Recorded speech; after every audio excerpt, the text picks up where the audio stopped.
আমাদের এখানে এসে এটা দেখা যায়, কারণ আমাদের ওই ব্রেনের ভিতরে যেটা আছে ওটার জন্য অপারেশন লাগবে। আপনি এটা লিখছেন যে ওটার জন্য কোনো মানে লিখে দেন, হ্যাঁ মানে ব্রেনের যেটা আছে, যে গুলিটা আছে ওটার কারণে যে লাইট হবে না, এটা একটু আপনি লিখে দেন। আপনি তো বললেন কনফার্ম করে যে সমস্যা হবে না, ওটা যাচ্ছে যে বুঝতে পারছি, ওটি নাই বুঝতে পারছি। এটা তো ইয়াতে আসো।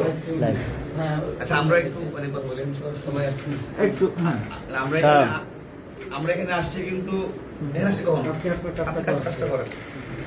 আমাদের নোয়াখালী বসিরহাট পৌর ছাত্রলীগ সেক্রেটারি, সে উপজেলা ছাত্রলীগ সেক্রেটারি হৃদয়, ও আহত হয়েছে মারাত্মকভাবে 8:30 সন্ধ্যা 8:30 আহতের উপর সেখান থেকে নেওয়া হয় নোয়াখালী সদর হাসপাতালে। কর্নিয়া ইনজুরি, ব্রেনের ভিতরে ছড়া গুলির অংশ আছে, ক্রিটিক্যাল সিচুয়েশন। সেখান থেকে 9:30 নেওয়া হল নোয়াখালী সদর হাসপাতালে। সেখান থেকে শুধু এখানে চোখের মধ্যে একটা ব্যান্ডেজ দিয়ে প্রেফার করছে যে ইয়াতে কুমিল্লা মেডিকেলে। সেখানে আবার সেখান থেকে পাঠিয়েছে ঢাকা মেডিকেলে। ঢাকা মেডিকেল যাওয়ার পরে ঢাকা মেডিকেল আমরা 1:30 আসলাম। সেখান থেকে যেহেতু ব্রেনের কেস নিউরো ডিপার্টমেন্টে নেওয়া হয়েছে, সেখান থেকে চোখে ইঞ্জুরি আছে 301 বা 303 পাঠান, মানে চোখের ওখানে পাঠাইছে। সেইখান থেকে দেখে মানে বললো যে এটা আমাদের 24 আওয়ার্স ওটি নাই, ওটি আছে যাকে চক্ষু বিজ্ঞানে, ওখানে নিয়ে যান। 3:30 আমরা ওইখান থেকে চক্ষু বিজ্ঞানে নিয়ে আসলাম।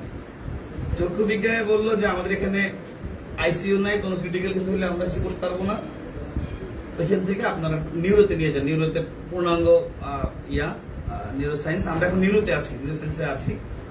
এখানে আমাদের যে সোমেনদা আছে ডাক্তার, উনি অনলি ডাক্তার, পুরো মেডিকেল একজন উনি আছেন। তিনি যেটা করলেন যে তিনি রোগী না দেখে বললেন যে আমাদের এমআরআই দেখলেন, দেখে বললেন যে এটা আগে চোখেটা করেন, এখানে কোনো সমস্যা নাই,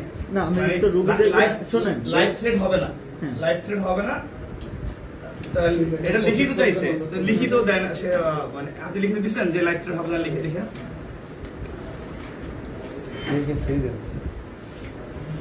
এখন আবার আমাদের এখান থেকে আমাদেরকে আবার খেতে হবে চক্ষু থেকে আবার যদি বলে যে আপনারা তো লিখিত আনেন নাই যে থ্রেট হবে কিনা, বলে আবার পাঠাতে পারে।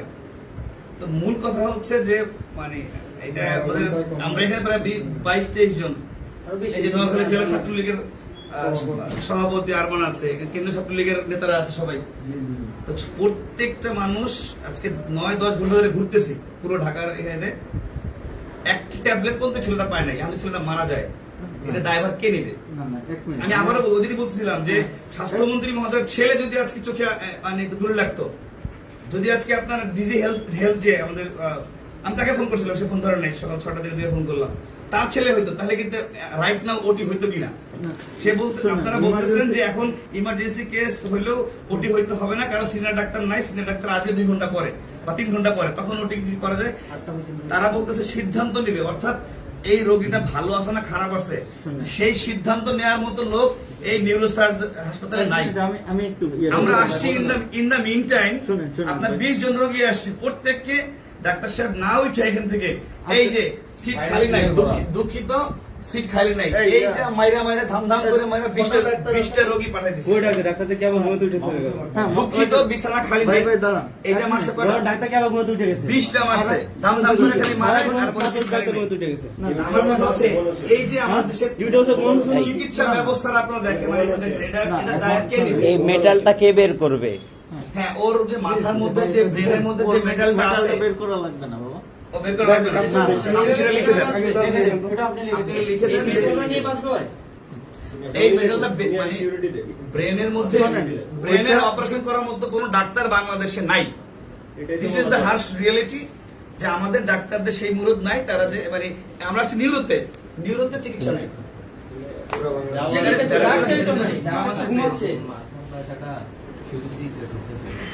মানে ছেলেটা মাথার চিৎকার করতেছে, আজকে 8-9 ঘন্টা ধরে ঘুরতেছে, কোথাও একটা চিকিৎসা নাই। হ্যাঁ, 5টা হাসপাতাল ঘুরলাম, 10 বার অ্যাম্বুলেন্স থেকে ওঠানো নামানো হয়েছে। রাত্রে বেলা সিনারি হচ্ছে যে প্রত্যেকটা মেডিকেলে, ঢাকা মেডিকেল সহ একজন জুনিয়র ডাক্তার বসে আছে, মানে নামকা অবস্থা চিকিৎসক আর ইনচার্জ, এছাড়া কোনো সিনিয়র ডাক্তার নাই। ঢাকা মেডিকেলেও নাই, চক্ষু বিজ্ঞানেও নাই, এখানেও নাই। একজন সিনিয়র ডাক্তার এখানে নাই যে একটা সিদ্ধান্ত দেবে যে রোগীটা কেমন আছে, রোগীর অবস্থা স্টেবল না, এই কথাটা বলার মতো একটা ডাক্তার নাই। মানুষের জীবন নিয়ে যে ছিনিমিনি খেলা এখানে হয়, এই যে এখানে আমরা সবাই আসছি, আমরা আশা করে এই অবস্থা। তারা এই সিরিয়াস দেখে বলতে পারতেছে না যে আসলে কি হবে, সেখানে অন্যদের কি অবস্থা। মানে পৃথিবীর সবচাইতে বাজে মানে মেডিকেল সিস্টেম যদি থাকে সেটা আমাদের দেশে সিস্টেমই নেই, সিস্টেমই নেই। 01723 এটাই করে। এখন এই ছেলেরা যদি মারা যায় কে নেবে, নিউরো নেবে নাকি কারা নেবে? তারা অলরেডি সারেন্ডার করছে, এখানে কোনো চিকিৎসা হবে না। এটা স্বাস্থ্য মন্ত্রণালয়ের গাফলতি। আর কিসের মন্ত্রণালয়? মন্ত্রণালয় আছে আবার মন্ত্রণালয় এটা কার আন্ডারে? প্রত্যেকটা চোর বাটপার গুলো বসে আছে সকাবানি শত কোটি টাকা কেন স্বাস্থ্য মন্ত্রণালয়ের ড্রাইভার 20 জন পেশেন্ট, টাকা পয়সা দিলে সিট মিলবে। 20 জন পেশেন্ট চলে গেল। এই যে এভাবে সিরিয়াল, এই যে পেশেন্টের ওনাদের সবার সিল পড়ে গেছে, বিছানা খালি নাই, সবার সিল পড়ে গেছে অলরেডি।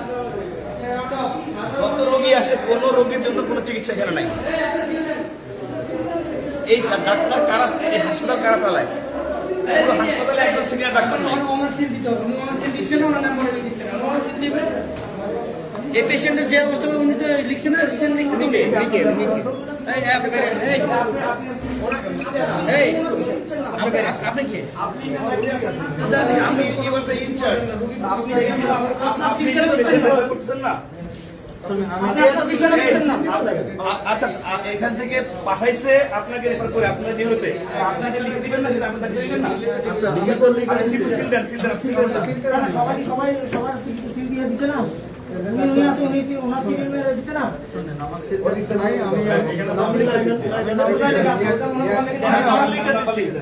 আমি তো মোবাইল নাম্বার পর্যন্ত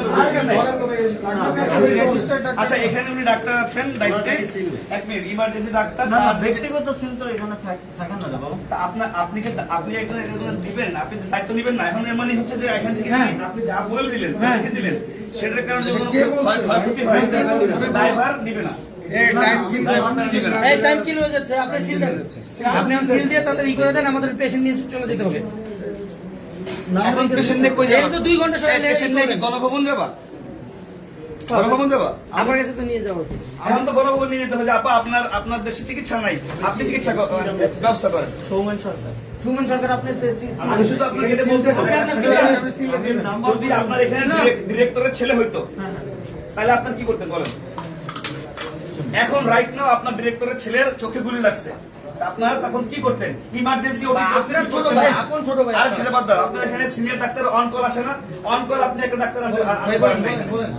তাই ছেলেটা তো তার ওটা দরকার, সবাই বলতেছে। যদি তার এখানে অপারেশনের ইয়ে হতো, তাহলে তার সাথে আমি কথা আপনি তো না দেখেই বলে দিলেন যে অপারেশন লাগবে না। আমি তো দেখলাম। তাহলে আপনি সিল দেন, আপনি বলেন যে অপারেশন এখন কর্নিয়ার অপারেশন হবে, হ্যাঁ, হওয়ার পর যদি কোনো কিছু হয় পুরো দায়ভার আপনার, কারণ আপনি নিউরোর এখানে চার্জে আছেন, আপনি বলছেন যে ব্রেন স্টেবল আছে, কোনো সমস্যা হবে না, তাহলে আপনার বিরুদ্ধে মামলা হবে। সিকিউরিটি দিছে, কোনো কমপ্লিকেশন হলে আপনি অ্যারেস্ট হবেন, আপনার বিরুদ্ধে মামলা হবে, আপনি জেলে যাবেন।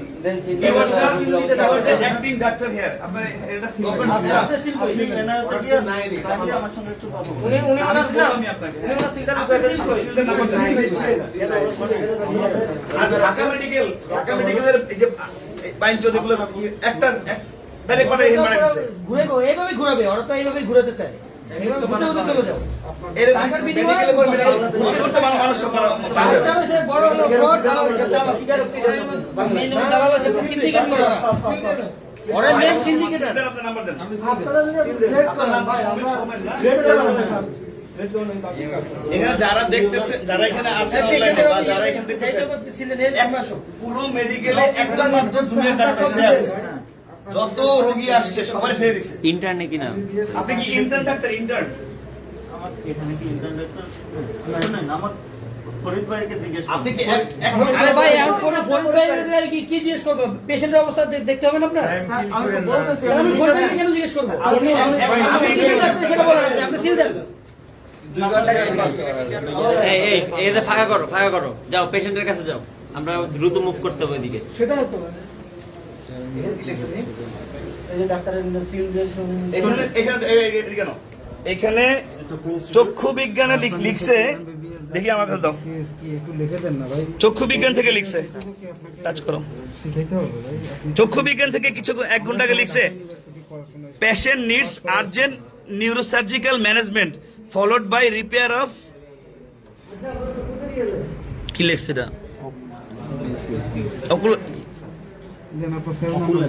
সেলস নম্বর লেখা দেখেন দেখেন সেলস নাম্বার তো দিছি। ডাক্তার মাহমুদ আদনান উনি কিন্তু অলরেডি কিছু আগে লিখে দিছে যে চোখের ইনজুরি রিপেয়ার করার জন্য হ্যাঁ অকুলার ইনজুরির জন্য আর্জেন্ট নিউরোসার্জিক্যাল ম্যানেজমেন্ট দরকার।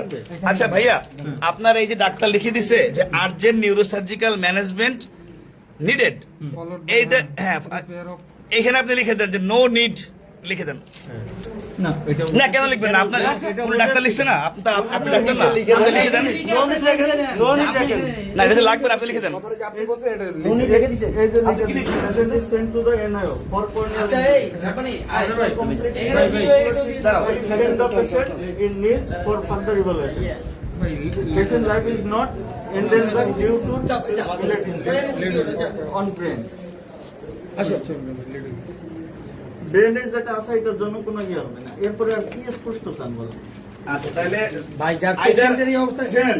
কি অবস্থা থাকতে পারে আপনি বলে মানে নেবেন আপনি হয়তো আপনি কম বুঝেন না সে বেশি বুঝেন হ্যাঁ এটাই হলো হয় সে বেশি বুঝেন না আপনি কম বুঝেন না। সে লিখে দিয়েছে এখানে যে patient needs urgent neurosurgical management আপনি নিউরোসার্জিক্যাল ম্যানেজমেন্ট বলতে কি বুঝেন মানে কি বুঝছেন শোনেন আপনি বুঝছেন যে নিউরোসার্জিক্যাল ম্যানেজমেন্ট মানে কিছু লাগবে না সে সে না না সে তার থেকে বুঝছে সে তার ই থেকে মনে করছে যে যেহেতু ব্রেনের ভিতরে গুলিটা আছে অতএব ব্রেনের এই ভিতরে এই ওই যে তারপর আসছে ভাই ঠিক আছে ঠিক আছে এরপর আসছে সিঙ্গুলার নিয়ে যাওয়া দরকার আর একটু বলে দাও যে নিউরোতে আসলে সিট খালি নাই বিছানা খালি নেই, দুঃখিত দুঃখিত। আমরা আসছি কিন্তু এখানে আধা ঘন্টার মধ্যে পেশেন্টের শো কর পেশেন্ট আছে ও যদি এখানে আধা ঘন্টায় আমাদের এখানে প্রায় 20 জন পেশেন্ট আসছে প্রত্যেককে ডাক্তার একবার উঠেও নাই না উঠেই বলতেছে কি চলে গেছে বেড খালি নাই এক সিট খালি রাতে নাই 5টা হসপিটাল ঘুরলাম। রাত 8টা এইগুলো তো রেখে লাগবে সবগুলো তালা মারে দিতে বলো তো উঠে নিতে কিন্তু না উঠে বলছে সিট খালি নাই এক ইউনিভার্সিটি বাইরে তো ডাক্তার এরপরে ই করে যাবেন আসুন